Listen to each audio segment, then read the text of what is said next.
Halo semua, ketemu lagi bersama saya di mata kuliah Analisis dan Perancangan Sistem Informasi. Pertemuan kali ini kita akan membahas tentang diagram sequen. Apa sih sebenarnya diagram sequen itu? Ia adalah diagram yang menggambarkan interaksi antar objek di dalam dan di sekitar sistem, termasuk bagaimana nanti menampilkan pengguna, lalu form berupa pesan juga yang digambarkan. Kemudian juga di sini sequen terdiri dari dimensi vertikal dan horizontal waktu. Kemudian sequen juga menggambarkan skenario atau langkah-langkah yang dilakukan sebagai respon atau event dalam sebuah hasil output. Kemudian diawali bagaimana men-trigger ya, apa yang men-trigger aktivitas tersebut sehingga ada proses dan perubahan apa yang akan terjadi pada input atau output. Kemudian diagram ini tentunya akan berasosiasi dengan use case diagram sehingga memperlihatkan tahap demi tahap apa yang harusnya terjadi untuk menghasilkan suatu di dalam use case. Ini tujuannya yaitu untuk memperlihatkan interaksi antar objek, lalu mendefinisikan urutan kejadian yang menghasilkan output, menggambarkan alur kejadian aktivitas, dan juga menggambarkan aliran data. Nah, ini untuk simbolnya ada aktor seperti yang sebelum sudah dijelaskan, kemudian ada garis hidup atau lifeline yang menyatakan kehidupan suatu objek. Kemudian ada objeknya sendiri, lalu ada garis hidup, ya itu tadi menyatakan objek dalam aktif dan berinteraksi, simbolnya seperti ini. Kemudian ada pesan tipe create, yaitu menyatakan suatu objek membuat objek yang lain atau arah panah mengarah pada objek yang dibuat. Kemudian ada pesan tipe call, yaitu menyatakan objek yang memanggil metode ya. Lalu sedangkan ini adalah mengarah pada objek yang memiliki operasi metode. Karena ini memanggil operasi apakah metode yang dipanggil harus ada pada diagram kelas sesuai dengan kelas objek yang berinteraksi. Nah, kemudian ada objek yang menyatakan objek garis ya, yang menyatakan bahwa satu objek mengirimkan data masukan informasi ke objek lainnya dengan namanya apa. Kemudian juga ada menyatakan suatu objek yang telah menjalankan suatu operasi dan juga pesan tipe create. Oke, untuk lebih jelasnya kita masuk saja praktek menggunakan Star UML, mana sebelumnya kalau kalian punya yang namanya, kita lihat use case kembali, bahwa use case dulu pernah kita buat sistem ATK ya. Sistem ATK yang dibuat ini ada memiliki form login, atau yang sebelumnya sistem bengkel ada login ya. Untuk kali ini kita akan membuat login. Jadi acuannya adalah untuk membuat sequence diagram berdasarkan use case yang ada di sini supaya jelas tahapan demi tahapnya. Oke, kita akan membuat skenario loginnya dulu. Oke, kita buka. Nah, ini misalkan contoh ini kebetulan contoh saja yang sistem bengkel, nggak apa-apa karena juga ada login. Oke, setelah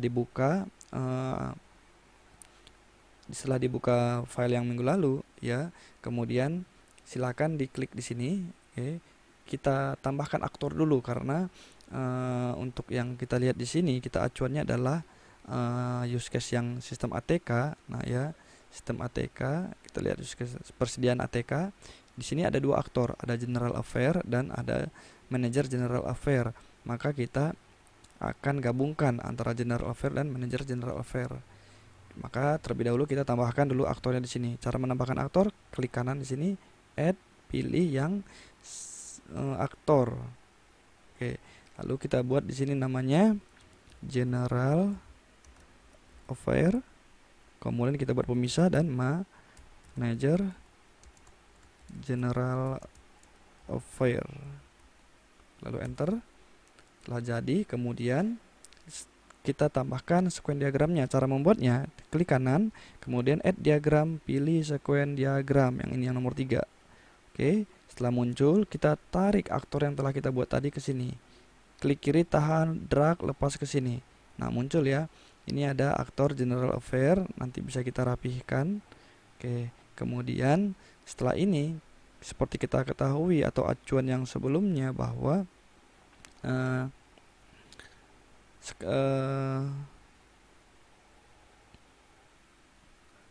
skenario yang kita buat adalah yang seperti ini. Ini activity diagram.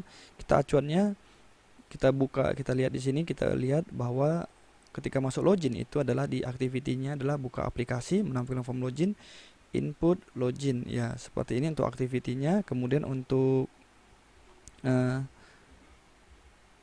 skenarionya seperti ini ya, skenario use case. Bisa juga acuannya ini untuk mempermudah dalam membuat sequence diagram. Yang pertama adalah kita buat objeknya dulu ya. Objeknya adalah form login ya. Kita buat objeknya form login, kita tambahkan objek di sini. Paskan namanya login, form login. Oke, enter. Kemudian setelah selesai, kita buat form login, rapikan sedikit. Nah, kemudian kita tarik stimulus ya dari kiri ke kanan ya. Lalu kita lepas. Apa di sini stimulusnya? Ketika masuk form login berarti aktor ngapain? Membuka aplikasi. Buka aplikasi. Oke.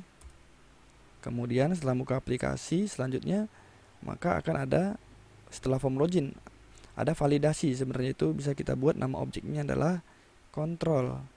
Ya, kita ambil lagi objek, simpan di sini objeknya. Kemudian kita rename objeknya, sorry. Saya ambil select dulu, ini hapus. Kalau terjadi seperti itu, tinggal klik di kanan ini ya, klik kanan, delete from model. Ya, tinggal yang ini kita rename saja yang ini. Caranya di name ini kita ganti namanya. Jadi kita buat namanya control login. Untuk apa? Untuk memvalidasi bahwa ketika kita masukkan stimulus, kita masukkan kembali. Dimulai dari sini ya. Ini kita klik, lepaskan di sini. Nah, kita buat namanya apa? Masukkan username dan password. Nah, maka form objek login ini, control login akan memvalidasi apakah benar atau tidak. Jika tidak, maka kita buat validasi ya. Jika benar berhasil, jika tidak, maka kembali lagi form login. Maka ini kita bisa panjangkan juga. Yang ini tarik ke bawah dikit. Oke. Nah, kita tambahkan yang namanya self stimulus ya. Kita simpan di sini. Self stimulus artinya di sini apa? Validasi username dan password. Oke. Ketika kita masukkan username dan password, dia validasi apakah sesuai atau tidak. Kita tarik bawah, dia mulai dari sini kontrolnya ya. Maka balik ke sini. Jika gagal ya, jika berhasil ya maka login ke sini ya. Jika gagal dia ke sini kita buat berhasil dulu. Oke, kita belum bikin objeknya dulu. Karena berhasil, kita buat berhasil dulu, maka kita tambahkan objeknya. Objeknya itu apa? Kalau berhasil ya maka masuk ke menu utama. Nah, menu utama. Kemudian kita tambah stimulusnya. Tarik yang dari sini, stimulusnya lepas. Kemudian berikan namanya login berhasil. Nah, apabila gagal, maka dia balik ke belakang ya. Balik artinya bukan balik ke belakang, artinya balik lagi ke objek form login ini ya. Maka artinya apa? Login gagal, ya akan memberikan notifikasi bahwa login gagal. Seperti ini ya, sequence diagram untuk login ya.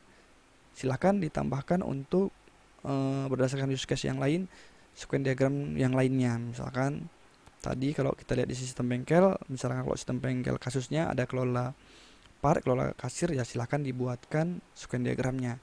Kalau misalkan kasus Anda hotel ya, reservasi hotel boleh, atau persediaan ATK tadi silahkan dilanjutkan. Sekian dari saya, terima kasih, semoga bermanfaat. Assalamualaikum warahmatullahi wabarakatuh.